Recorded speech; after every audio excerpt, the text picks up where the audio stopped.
Kajian ilmiah.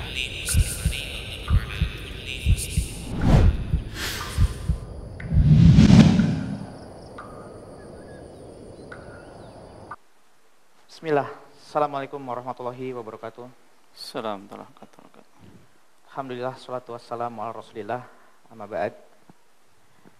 Para hadirin yang dirahmati Allah subhanahu wa ta'ala, alhamdulillah atas izin Allah pada malam hari ini insyaallah ta'ala kita akan melanjutkan kembali Makarim, Majelis Kajian Remaja Islam, yang alhamdulillah sudah bersama kita sekalian guru kita Ustadz Muhammad Permana hafizahullah ta'ala.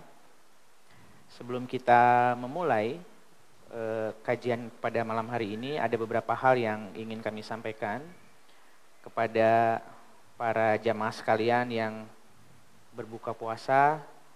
Mohon nanti sampah-sampahnya dibantu untuk ditertibkan, jadi jangan meninggalkan jejak di dalam masjid kita ini. Kemudian bagi para jamaah yang membawa anak-anak, adik-adik sekalian, mohon dijaga sehingga kajian kita bisa nyaman, belajar kita bisa fokus pada malam hari ini. Kemudian mudah-mudahan puasa Muharram hari ini dan juga besok dilancarkan, Bapak Ibu sekalian.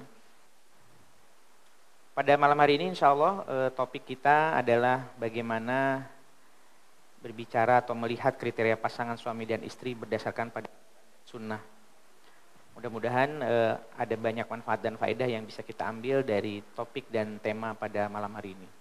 Tanpa memperpanjang kalam, kepada Ustadz Permana Ta'ala, waktu dan tempat dipersilakan Ustadz. Bismillah. Assalamualaikum warahmatullahi wabarakatuh. Waalaikumsalam.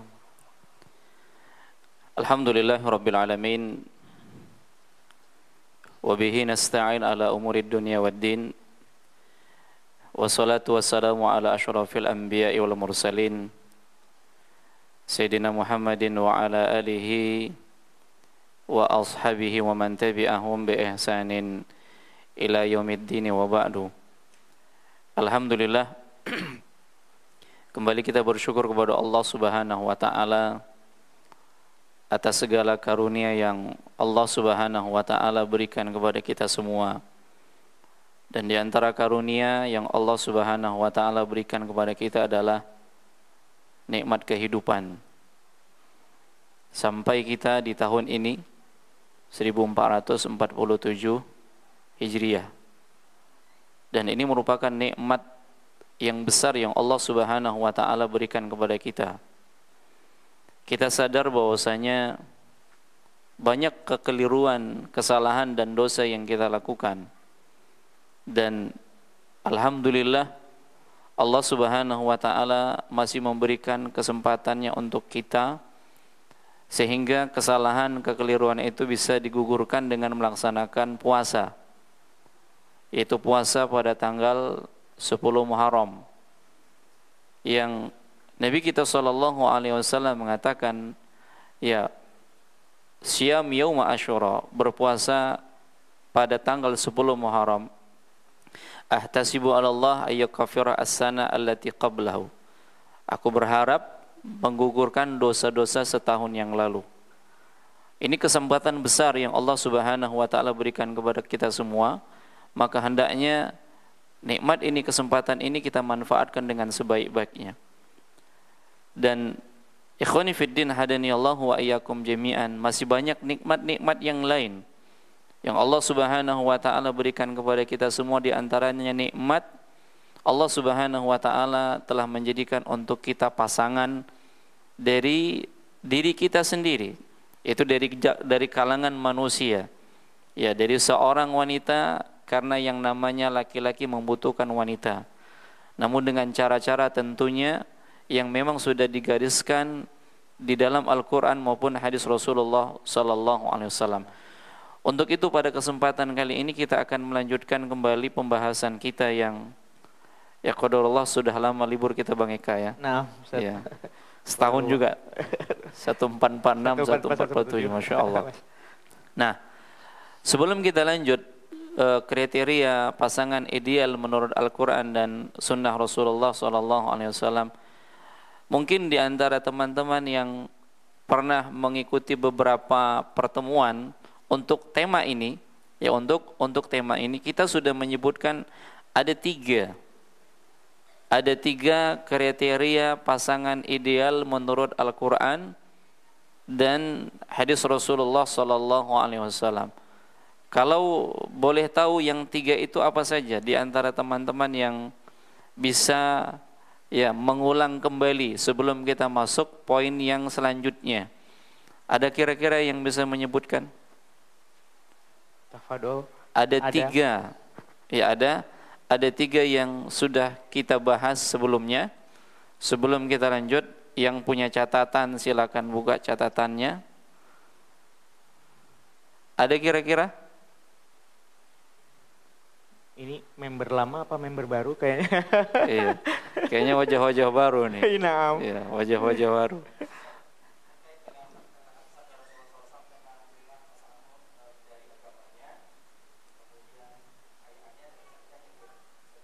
Taib. Tunkahul mar'ah li arba. Wanita itu dinikahi karena empat hal. Ya, karena kecantikannya, karena kedudukannya, ya karena hartanya dan karena agamanya. Lebih spesifik ada tiga. Ya ada tiga yang sudah kita bahas pada poin-poin sebelumnya. Ada kira-kira yang bisa menyebutkan tiga hal tersebut? Tafadhol, Bang. Gimana? Satu. Berarti cuma sekali pertemuan ikut. Nah, sekufu. Iya, sekufu. Iya, dua lagi. Ada yang bisa menyebutkan semuanya, ada 3 poin. Poin-poin yang pertama kali yang kita harus tahu setara di dalam agama. Iya. Setara dalam nasab, kemudian setara dalam kecukupan harta. Ini maksud dari sekufu tadi. Ya, masuk ke dalam makna sekufu tadi. Tapi ada yang lain? Ya, sepertinya sudah mulai dia. Ya, sudah mulai diingat-ingat poinnya apa yang pertama kali. Ya, silakan.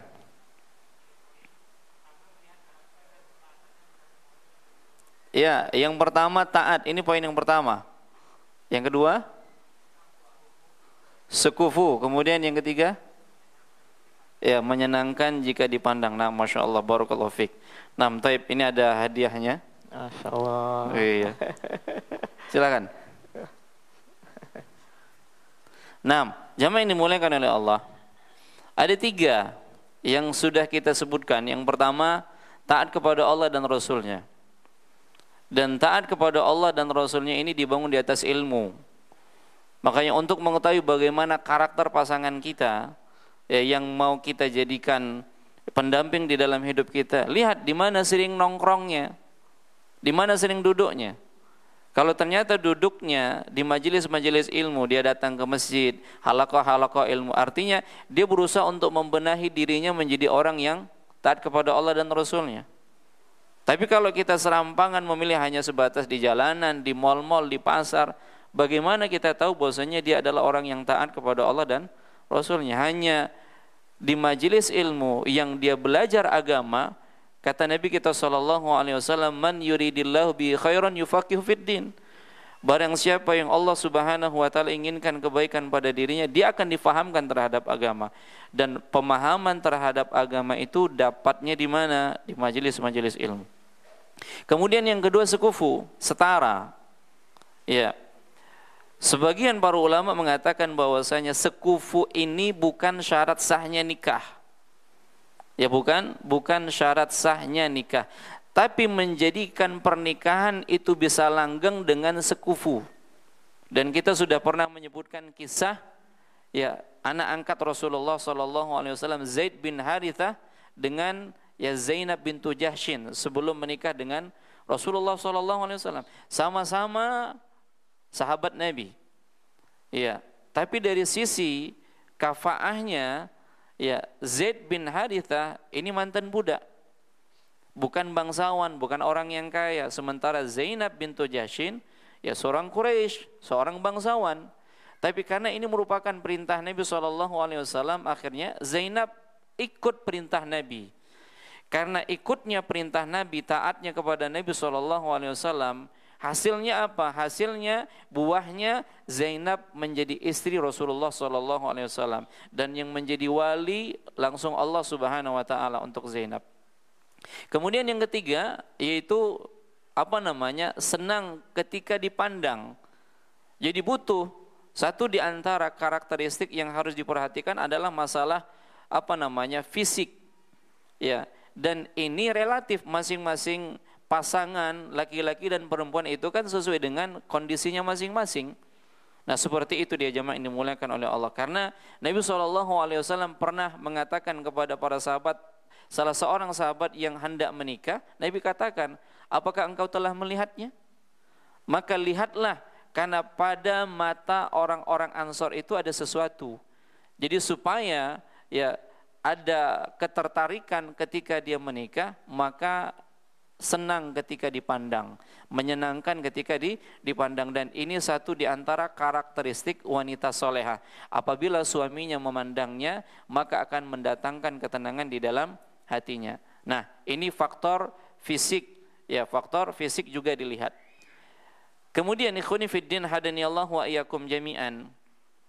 Poin yang akan kita lanjutkan pada kesempatan kali ini, bagaimana karakteristik, ya, pasangan ideal menurut Al-Quran dan hadis Rasulullah SAW. Poin yang keempat, hendaknya, ya, pasangan itu adalah pasangan yang subur, ya, wanitanya subur. Begitu juga dengan laki-lakinya, yang ini merupakan di antara tujuan dari pernikahan. Ya, tujuan dari pernikahan itu adanya generasi, adanya anak-anak. Nabi SAW pernah didatangi seorang pria. Datang seorang laki-laki kepada Nabi SAW. Dia mengatakan, inni asabtu imra'atan dzata hasabin wa jamalin. Aku mendapatkan seorang wanita yang dia punya kedudukan dan cantik. Wanita ini yang akan aku nikahi, dia punya kedudukan, dia bangsawan, dia cantik. Wa innaha la talid. Tapi dia mandul, dia tidak bisa melahirkan. Apakah aku menikahi dengannya? Apakah aku menikah dengannya? Nabi SAW katakan, la, tidak. Nah, artinya seorang laki-laki ketika ingin menikahi dengan seorang wanita, dia harus lihat basic si wanita ini bagaimana. Dia bisa lihat dari kerabatnya, dia bisa lihat dari keluarganya, ya. Dan itu bisa menentukan apakah seorang wanita ini, ya, bisa memiliki anak subur atau tidak dari kerabat-kerabatnya. Bagaimana dengan kerabat-kerabatnya? Nah, seperti itu dia. Nah, walaupun terkadang yang seperti ini tidak terlalu diperhatikan oleh sebagian laki-laki. Demikian. Tapi Nabi SAW ketika ditanya oleh seorang laki-laki, aku mendapatkan seorang wanita yang cantik dan bangsawan, tapi dia tidak bisa melahirkan, artinya dia mandul. Dia tahu karena kerabat-kerabatnya juga sedikit. Dia mungkin anak tunggal dan lain sebagainya, ibunya juga demikian. Jadi kelihatan. Maka kata Nabi SAW, tidak. Kemudian dia datang lagi kepada Nabi SAW. Dia ulang lagi pertanyaannya kepada Nabi SAW. Nabi cuma jawab tidak. Sampai yang ketiga kali dia tanya lagi kepada Nabi SAW. Akhirnya Nabi mengatakan, tazawwajul wadud al-walud fa inni mukathirun bikum al-umam. Nikahilah wanita-wanita yang penyayang lagi subur. Penyayang lagi subur. Karena aku akan berbangga nanti pada hari kiamat dengan banyaknya umat. Jadi yang diinginkan oleh Nabi kita SAW, yang diinginkan oleh Nabi kita SAW, yaitu banyaknya umat nanti pada hari kiamat. Walaupun kita tahu ikhwani fiddin hadani Allah wa iyyakum jami'an, ini dengan hikmah Allah.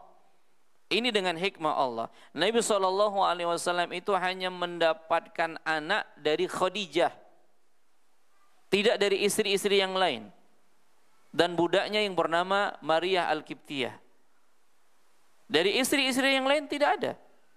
Dan ini dengan hikmah Allah Subhanahu wa taala tentunya. Begitu juga Nabi SAW ini punya anak laki-laki yang meninggal ketika kecil. Artinya ini semuanya dengan hikmah Allah. Kenapa? Ya laki-laki, kenapa laki-laki anak Rasulullah SAW meninggal dunia dan Nabi SAW tidak mendapatkan anak dari istri-istri yang lain? Ini dengan hikmah Allah Subhanahu wa taala. Ya, padahal ya seperti Ummu Salamah. Ya Ummu Salamah sebelum menikah dengan Rasulullah SAW, beliau menikah dengan Abu Salamah. Yang beliau ini sudah punya anak dengan Abu Salamah, di antaranya ada Salamah, ada Umar, ada Zainab. Ini anak-anak dari Ummu Salamah. Tapi ketika menikah dengan Rasulullah SAW, ya beliau tidak memiliki anak dari Ummu Salamah. Ini semuanya dengan hikmah Allah Subhanahu wa taala. Ya ini semuanya dengan hikmah Allah Subhanahu wa taala. Ala kulli hal, yang diinginkan oleh Nabi kita SAW, hendaknya seseorang itu memperhatikan ya, apakah calon yang akan dinikahinya, wanita yang akan dinikahinya ini ya bisa memberikan keturunan. Itu bisa dilihat dari orang-orang yang di sekitarnya. Sampai jamaah yang dimuliakan oleh Allah, mohon maaf, ketika seorang laki-laki yang sudah menikah nih, dia sudah menikah dengan seorang wanita, ditemukan, mohon maaf, dia punya penyakit impoten, ya sehingga pada akhirnya tidak bisa memiliki anak. Ya, bayangkan kehidupan yang seperti itu, pada akhirnya si wanita mengalami tekanan batin yang kebutuhan batinnya tidak terpenuhi karena sang suami ini mengalami penyakit. Maka sikap yang dilakukan bagaimana? Para ulama mengatakan bahwasanya untuk keadaan yang seperti ini, di antara Syekh Abdurrahman As-Sa'di, laki-laki yang seperti ini diberikan kesempatan selama setahun. Ya, kalau ternyata didapatkan setelah menikah, ya si istri mendapatkan suaminya impoten, ya dan memang terjadi seperti itu, maka diberikan selama setahun waktu. Karena boleh jadi mungkin ada masa-masa tertentu yang dia tidak bisa melakukannya. Apakah di saat musim panas ataukah di saat musim dingin, sehingga 1 tahun itu semua musim ada. Sehingga kalau ternyata memang tidak bisa juga, ya maka penguasa bisa memisahkannya. Kenapa? Karena tujuan dari pernikahan tidak didapatkan. Namun kalau ternyata si suami tidak impoten dan memang mereka lambat memiliki anak, maka yang seperti ini kembali kepada firman Allah Subhanahu wa taala, di mana Allah Subhanahu wa taala mengatakan di dalam surat Asy-Syura ayat yang ke-49, ayat yang ke-50, Allah mengatakan, lillahi mulkus samawati wal ard yakhluqu ma yasha. Milik Allah lah apa-apa yang ada di langit dan apa-apa yang di bumi. Dan Allah menciptakan apa yang Allah Subhanahu wa taala kehendaki. Yahabu liman yasha'u inatha. Allah karuniakan kepada pasangan itu anak-anak perempuan seluruhnya. Wa yahabu liman yasha'u dzukura. Kemudian wa yahabu liman yasha'u dzukur. Lalu Allah karuniakan kepada pasangan itu semuanya anak laki-laki. Atau Allah jadikan anak laki-laki dan perempuan. Wa yaj'alu man yasha'u aqima. Dan Allah jadikan di antara pasangan itu ada yang mandul. Nah, kalau ternyata pada akhirnya Allah takdirkan yang seperti itu dan mereka sudah berusaha, mereka sudah berikhtiar, maka kembalikan semuanya kepada Allah Subhanahu wa taala. Yang memang di awal mereka tidak mengetahuinya, maka yang seperti ini berjalanlah dengan ketetapan Allah Subhanahu wa taala. Ya, berjalanlah dengan ketetapan Allah dan terus berdoa, berikhtiar, minta pertolongan kepada Allah Subhanahu wa taala. Ingat Nabi Zakaria yang sudah tua dan istrinya juga demikian, tidak muda lagi. dan dipastikan bahwasanya istrinya itu mandul. Istrinya mandul. Dan Nabi Zakaria sudah tua. Namun ketika beliau melihat Maryam berada di mihrabnya, ya berada di tempat ibadahnya, yang di sana dia beribadah, berkhalwat dengan Allah Subhanahu wa taala, maka dia lihat ketika musim panas, ternyata ada makanan di sisi Maryam itu makanan musim dingin. Dan ketika musim dingin, ternyata makanannya makanan musim panas. Lalu Nabi Zakaria bertanya kepada Maryam, dari mana ini? Maka Maryam mengatakan, dari Allah. Nah, ketika dia melihat sesuatu yang aneh pada Maryam, makanan yang berbeda sesuai dengan musimnya, maka dia tahu Allah Subhanahu wa taala jugalah yang bisa mengabulkan permintaannya, sehingga terus dan menerus ia belum meminta kepada Allah Subhanahu wa taala agar dikaruniakan anak. Dan pada akhirnya di usia yang tua dalam kondisi istrinya mandul, namun Allah takdirkan di ujung usianya Allah berikan keturunan yang bernama Yahya. Ini dengan segala upaya. Tapi yang tercela itu bagaimana ketika dari awal sudah dibuat kesepakatan kita nikah tapi jangan punya anak. Ya, tapi jangan punya anak. Maka yang seperti ini menyelisihi sunnah Rasulullah sallallahu alaihi wasallam.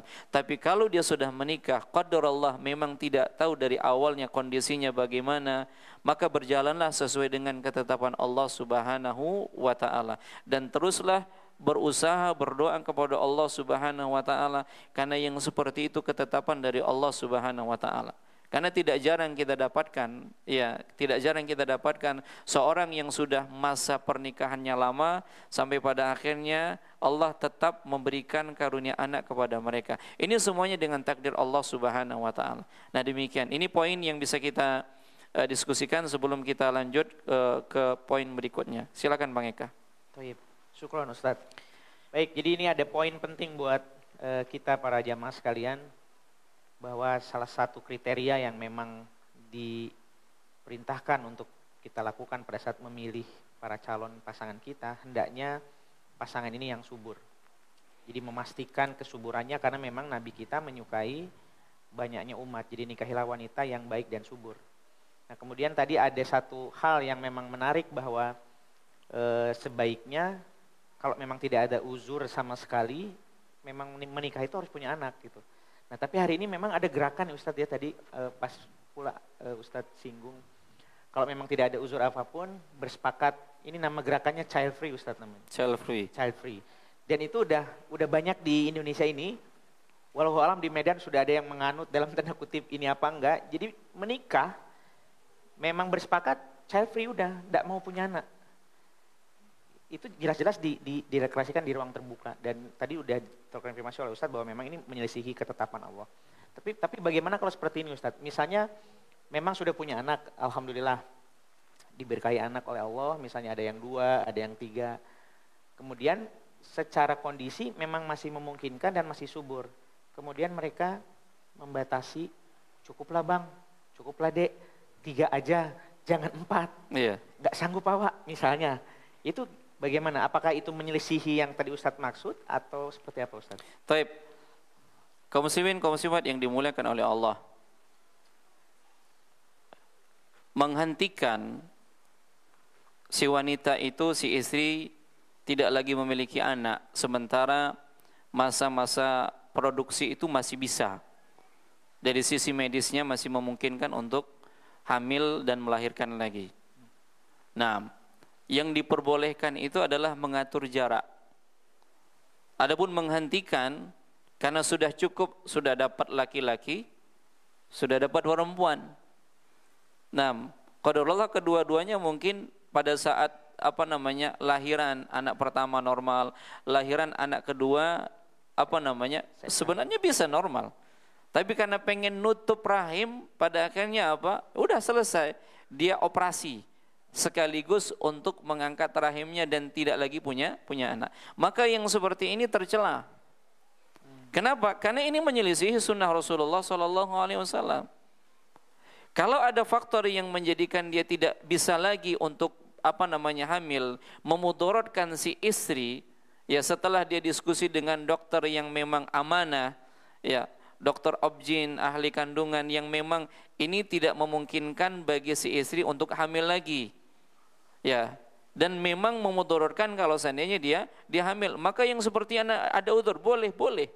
Tapi kalau tidak ada udzur sama sekali dan usianya masih bisa untuk melahirkan, hamil dan melahirkan, maka yang seperti ini tidak dibolehkan. Kenapa? Tadi kita katakan menyelisihi sunnah Rasulullah sallallahu alaihi wasallam. Nah, demikian. Jadi intinya yang dibolehkan itu adalah kalau memudaratkan si wanitanya. Ya, setelah dia diskusi, setelah dia konsultasi dengan siapa? Dengan ahli yang memang mengetahuinya. Ya, dokter obgyn. Ya, seperti itu dia. Tapi kalau memang itu disebabkan karena hanya sebatas capek saja, ketahuilah jamaah yang dimuliakan oleh Allah. Allah Subhanahu wa taala jadikan pada wanita itu ada kekhususan. Pada saat dia hamil, pada saat dia melahirkan, ya pada saat dia hamil kemudian melahirkan, kemudian dia merawat anaknya, inilah yang menjadikan Nabi kita SAW ya menjadikan kalau kita ingin berbuat baik itu kepada ibu. Disebabkan karena ini. Karena dia hamil, kemudian dia melahirkan, kemudian dia merawat anaknya, maka dengan sebab inilah dia mendapatkan 3 hak. Dia mendapatkan 3 hak. Dan dengan sebab ini dia mendapatkan keluhan-keluhan ketika dia hamil, apalagi ketika dia melahirkan sampai pada akhirnya mungkin pendarahan, kemudian meninggal dunia, dia mati syahid. Berapa banyak dosa-dosa yang digugurkan ketika dia sabar, kemudian dia mengalami penderitaan pada saat dia hamil dan melahirkan. Itu dosa-dosa berguguran. Jangankan itu, artinya ketika kita menginjak duri saja itu bisa menggugurkan dosa, apalagi dalam hal memperjuangkan ketika dia melahirkan anaknya. Ya, rasa sakit yang dia rasakan itu semuanya menggugurkan dosa-dosanya. Jadi Allah Subhanahu wa taala dengan kasih sayangnya kepada wanita, dengan dia yang Allah takdirkan dia hamil kemudian dia melahirkan, dan ini tidak dialami oleh laki-laki. Ya, ini tidak dialami oleh laki-laki. Nah, seperti itu dia. Jadi Allah jadikan pada diri wanita itu ada kekhususan yang memang ini tidak didapatkan pada laki-laki. Jadi seperti dia mengalami misalnya kontraksi akan melahirkan, yang kita tahu di awal-awal mungkin pada saat istri kita akan melahirkan bagaimana dia merasakan sakitnya, ya melahirkan anak pertama dan seterusnya. Itu semuanya bisa menggugurkan dosa-dosa. Namun karena minimnya pengetahuan terhadap agama pada akhirnya yang seperti ini tidak diinginkan. Dia tidak mau menginginkan yang seperti itu, menyelisihi sunnah Rasulullah SAW. Kemudian dia tidak menginginkan adanya ampunan dari Allah dari rasa sakit ketika dia hamil dan melahirkan. Kemudian juga boleh jadi karena pahitnya masa lalu yang dialami ketika dia masih menjadi anak, yang tidak diopeni oleh orang tuanya, tidak mendapatkan perhatian dan seterusnya. Di samping dia sibuk dengan dunianya, pada akhirnya dia punya prinsip kita nikah tapi tidak punya anak. Dan terlebih ada keyakinan bahwasanya bagaimana nanti kalau banyak anak, siapa yang bisa memberikan makan untuk anak kita. Nah, ini suudzon kepada Allah Subhanahu wa taala. Karena setiap yang lahir pasti sudah ditetapkan oleh Allah rezekinya. Jangankan manusia, binatang saja ketika dia lahir sudah Allah siapkan rezekinya, apalagi manusia, makhluk yang mulia. Nah, jadi kenapa terjadi seperti ini, punya prinsip-prinsip yang seperti ini? Karena memang jauh dari agama. Ya, jauh dari agama, sehingga pasangan yang seperti ini yakinlah nggak ada kebahagiaannya sama sekali. Kebahagiaan itu sudah Allah takdirkan, Allah fitrahkan dengan adanya Dengan adanya pasangan. Ya. Dan di antara tanda-tanda kebesaran Allah Subhanahu wa taala, di antara tanda-tanda kebesaran Allah, Allah jadikan ya pasangan kita itu penyejuk hati kita, ketenteraman, ditambah lagi dengan anak. Kemudian lagi, siapa yang mau mendoakan kita ketika kita sudah meninggal dunia? Cukuplah anaknya 2. Yakin dengan 2 anak ini anaknya sudah jadi soleh dan soleha. Apa jaminan? Kalau ternyata misalnya anaknya banyak ini, kemudian Allah Subhanahu wa taala takdirkan dari yang banyak itu 2 atau 3 menjadi anak yang soleh dan soleh, alhamdulillah. Tapi kalau keduanya hanya cukup dua saja, tidak dididik dengan agama yang benar, lalu bagaimana ini menjadi penunjuk pandangan mata? Nah, seperti itu dia. Jadi jangan sampai jamaah kita yang sudah belajar agama kemudian pada akhirnya menikah, lalu pada akhirnya kita cukup dua saja. Sudah dapat laki-laki, perempuan, sudah selesai. Ya sudah selesai. Artinya kita buruk sangka terhadap Allah Subhanahu wa taala dan tidak meyakini tauhid rububiyah. Ya, di mana Allah Subhanahu wa taala yang memberikan rezeki kepada hamba-hambanya. Nah, Allah alam. Masya Allah, Ustaz, jazakallahu khair untuk penjelasannya. Silakan para jamaah sekalian, ibu-ibu di belakang, tafadhol. Ya, silakan. Bismillah. Pernah dengar katanya di Bogor itu ada nikah mut'ah, nikah kontrak. Jadi gimana itu, Ustaz? Menurut pandangan Islam, nikah secara kontrak begitu. Mau berapa bulan kontraknya? 2 tahun. Iya. Karena memang tempatnya dingin, ya sejuk, pada akhirnya apa? Pada akhirnya nikah kontrak. Ini akidahnya orang-orang Syiah. Haram seperti ini zina. Ya, ini zina. Nikah itu untuk hidup bersama. Bukan nikah dibatasi 3 bulan kita selesai. Itu bukan tujuan dari pernikahan. Bukan tujuan dari pernikahan. Ikhwani fiddin hadaniyallahu wa iyyakum jami'an. Bayangkan orang yang hanya membatasi, ini sudah jelas salah. Ya, dan ini tidak ada di dalam syariat kita, walaupun di awal-awal ini pernah dilakukan oleh Nabi SAW, tapi ini mansukh, ini dihapus, ini nggak boleh. Ya, tapi ini diyakini oleh orang-orang Syiah kan seperti itu. Nah, bagaimana mungkin bisa mendapatkan rasa cinta ketika pernikahan itu hanya dibatasi 2-3 bulan? Karena hakikat cinta itu tidak bisa datang begitu saja dalam rentang waktu yang cepat. Karena cinta, ya, yang dikenal dengan istilah sakinah, mawaddah, warahmah, itu tidak bisa datang 1 bulan 2 bulan. Ada orang yang sudah 2, 3, 5, 10 tahun baru muncul kecintaan. Namun selama ini bagaimana mereka hidup? Mereka hidup di atas agama dengan menjalankan agama mereka, saling menghargai satu dengan yang lain. Sehingga mereka mengorbankan untuk untuk pasangan mereka masing-masing. Tapi di sana ada orang yang memang mengalami, ya, menjalankan pernikahannya belum didasarkan karena cinta, belum tumbuh cinta itu. Karena yang menumbuhkan cinta siapa? Yang menumbuhkan cinta adalah Allah Subhanahu wa taala. Sehingga membangun kecintaan itu dengan cara apa? Dengan cara kembali kepada aturan Allah Subhanahu wa taala dan sunnah Rasulullah sallallahu alaihi wasallam. Lalu pertanyaannya, dengan konsep yang dilakukan seperti itu yang tidak sesuai dengan tuntunan Allah dan Rasulnya, apakah akan mendapatkan kecintaan? Wallahi tidak akan dapat. Tidak akan dapat. Lihat Nabi kita SAW ketika Rasulullah SAW menikah dengan Khadijah. Menikah dengan Khadijah. Apa kata Nabi SAW setelah berlangsung lama? Nabi SAW mengatakan, aku dikaruniakan kecintaan kepada Khadijah. Dikaruniakan berarti Allah yang memberikan. Ya, dengan cara apa? Adanya pengorbanan antara suami dan istri. Dan pengorbanan yang dilakukan oleh Khadijah kepada Rasulullah SAW begitu besar. Dakwah yang dijalankan oleh Nabi sampai Nabi tidak bekerja lagi, tidak punya penghasilan, untuk apa? Hanya sebatas untuk menyampaikan risalah Allah dan beliau tidak lagi bekerja. Ini pengorbanan yang diberikan oleh Khadijah kepada Rasulullah SAW. Sehingga Nabi masih teringat ketika Khadijah sudah meninggal dunia. Pada saat beliau memasak makanan, kemudian beliau ingat kerabat-kerabatnya Khadijah. Disebabkan karena apa? Kecintaan kepada Khadijah. Kecintaan kepada Khadijah. Di saat manusia kufur kepada Nabi SAW, Khadijah beriman. Di saat manusia tidak memberikan hartanya kepada Rasulullah, Khadijah memberikan hartanya. Jadi dengan adanya pengorbanan itu bukan singkat waktunya. Kecintaan Allah yang turunkan.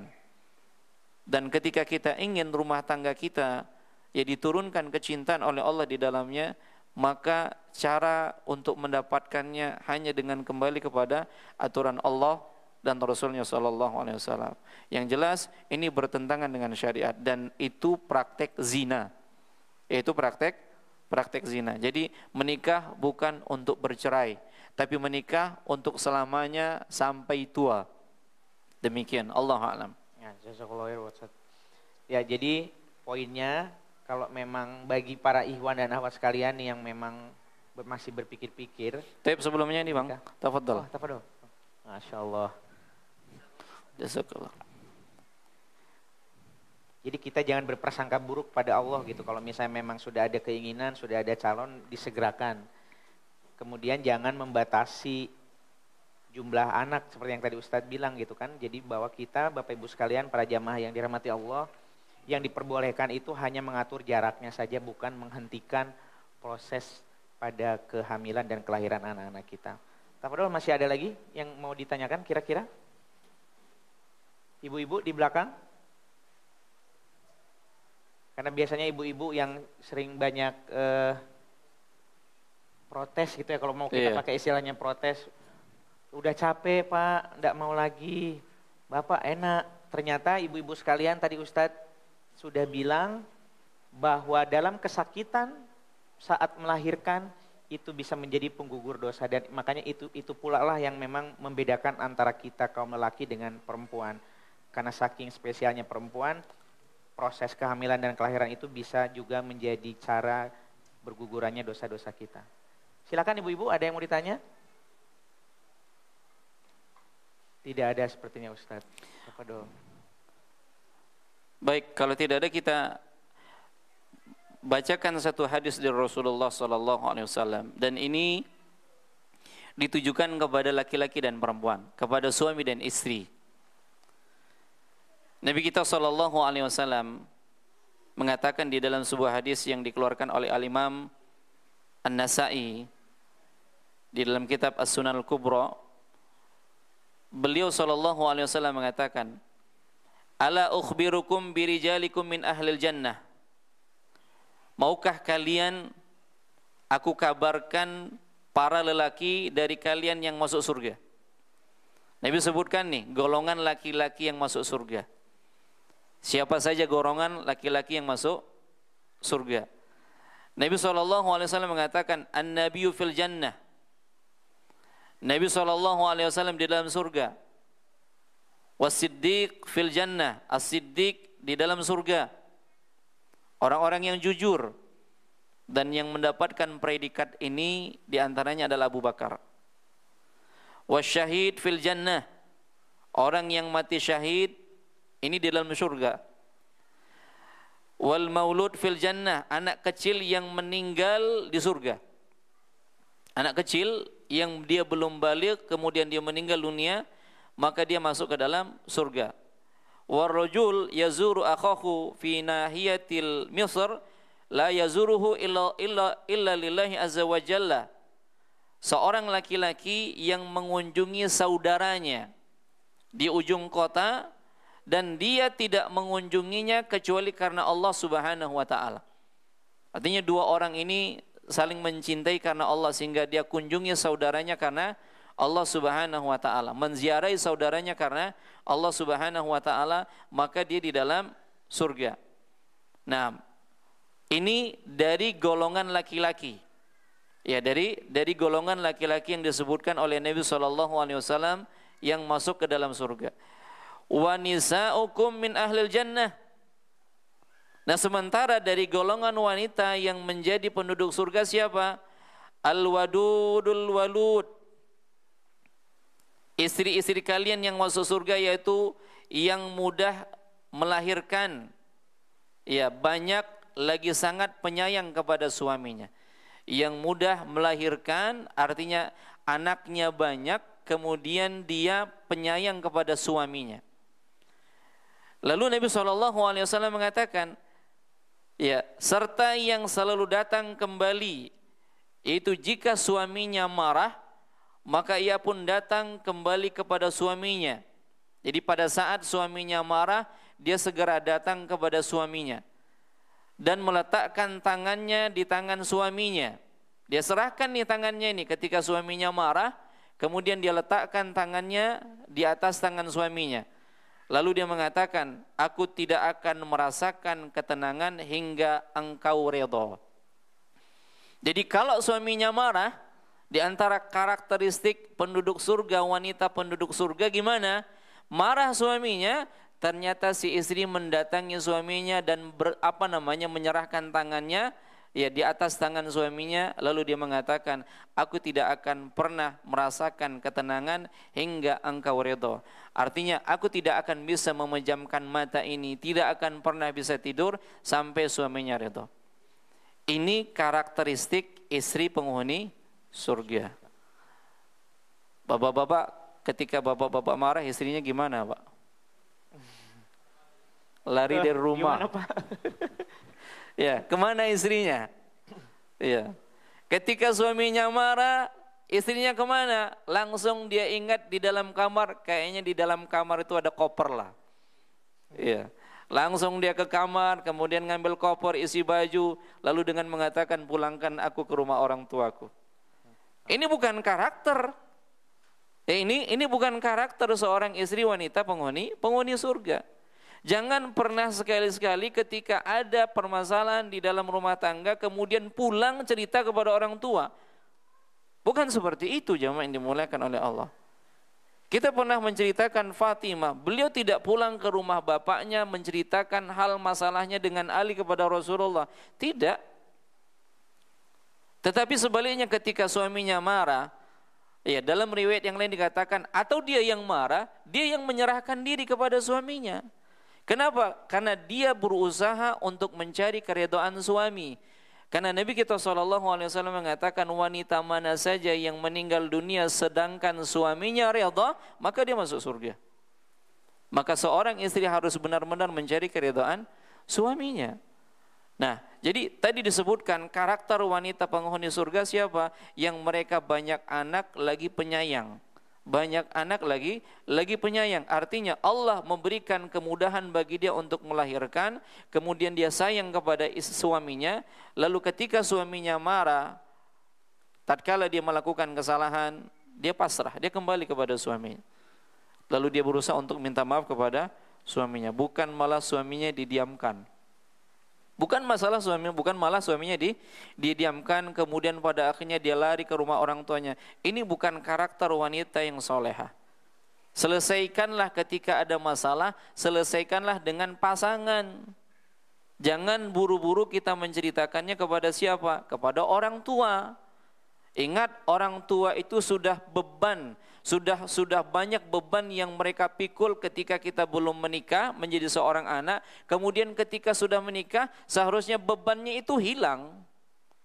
Tinggal kita yang memikul beban untuk diri kita sendiri.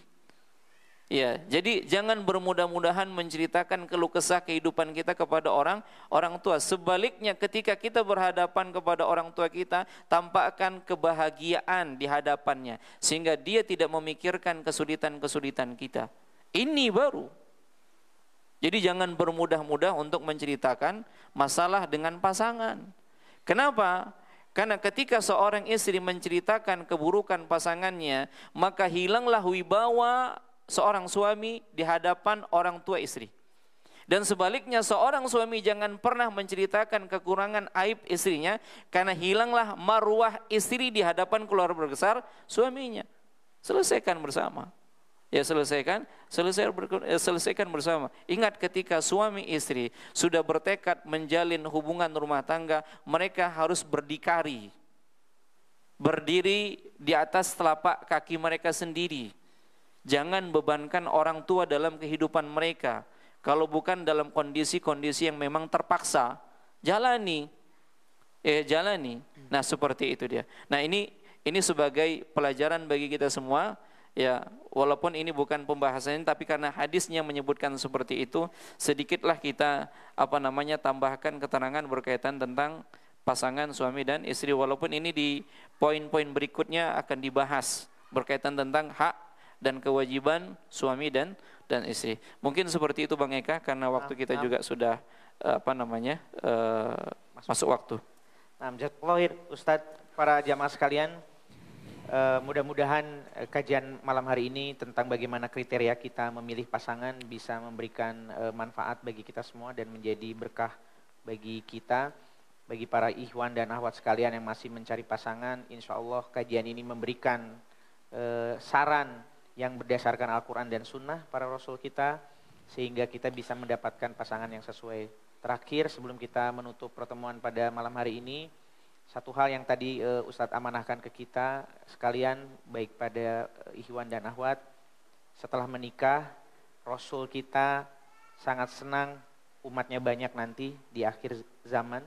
Jadi perbanyaklah keturunan, bisa kalau masih memungkinkan jangan dihalang-halangi, lebih baik kita berdiskusi untuk memiliki anak, karena sesungguhnya di dalam kelahiran dan juga dalam kehamilan ada banyak berkah yang memang Allah berikan, dan senantiasalah kita berprasangka baik kepada Allah. Jangan khawatir, insya Allah segala sesuatu hal yang ada di dalam pernikahan akan ada berkah yang melimpah dari Allah Subhanahu wa taala. Demikian para hadirin sekalian yang dirahmati Allah, mari kita tutup dengan doa kafaratul majlis. Subhanakallahumma wa bihamdika asyhadu an la ilaha illa anta astaghfiruka wa atubu ilaik. Baik Ustaz, jazakallahu khair. Para ikhwan sekalian dan akhwat, assalamualaikum warahmatullahi wabarakatuh. Waalaikumsalam warahmatullahi wabarakatuh.